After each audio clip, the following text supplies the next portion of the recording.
आप देख रहे हैं MS न्यूज। मैं आपके साथ मोहिद्दीन इनामदार। आइए आज की खबर पर नजर डालते। शर्म नहीं तो डूब मरो, शर्म करो, शर्म करो, शर्म करो, शर्म करो, ईडी शर्म करो, ईडी शर्म करो, शर्म नहीं तो डूब मरो, शर्म नहीं तो डूब मरो, जिंदाबाद जिंदाबाद जिंदाबाद जिंदाबाद, SDPI जिंदाबाद, SDPI जिंदाबाद। लेकिन आज यही ईडी जब बीजेपी की कठपुतली बनती हुई हमें नजर आ रही है।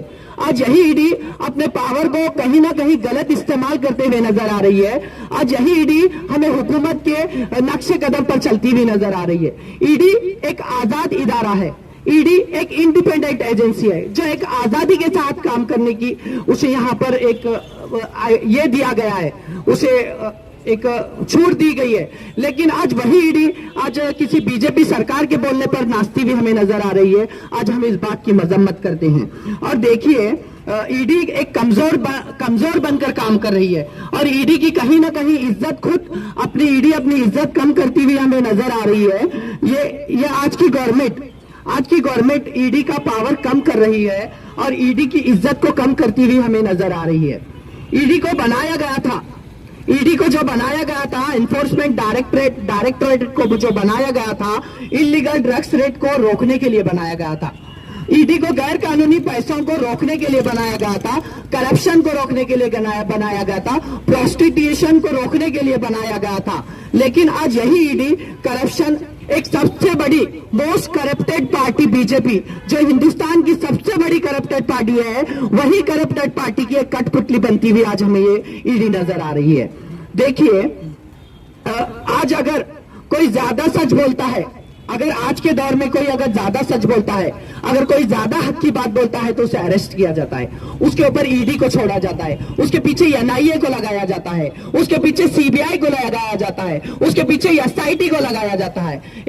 एक सोची समझी साजिश के तहत लोगों को हरास करने की कोशिश की जा रही है। और बीजेपी जहां भी इक्तदार में नहीं है, बीजेपी पार्टी जहां भी, जो कोई भी स्टेट में बीजेपी पार्टी इक्तदार में नहीं है, वहां के अपोजिशन लीडर को टारगेट करके उनके ऊपर ईडी को छोड़ा जा रहा है, उनके ऊपर ईडी के केस डालकर डराया जा रहा है। देखिए, 2014 के बाद से जब से नरेंद्र मोदी की सरकार आई है, ईडी के जब से 4% रेट इंक्रीज हो गए हैं।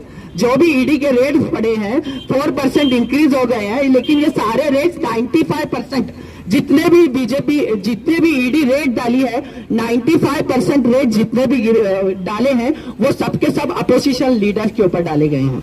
सवाल पैदा होता है, आज एक सवाल पैदा होता है कि ईडी बीजेपी के लीडर्स पर रेड क्यों नहीं करती।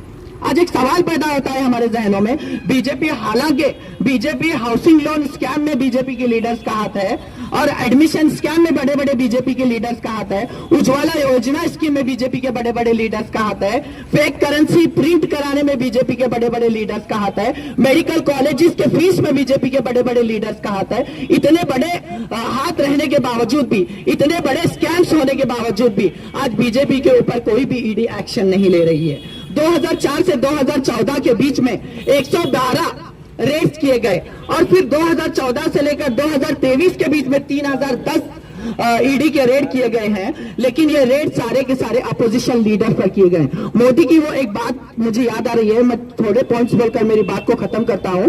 मोदी की मुझे वो एक बात याद आ रही है। मोदी ने कहा था कि 2014 से पहले ईडी यूजलेस थी, ईडी बेकार थी। 2014 के बाद ईडी काम में आई। उन्होंने कहा कि ईडी 2014 के बाद काम में है। बिल्कुल आपने सच कहा था मिस्टर नरेंद्र मोदी जी।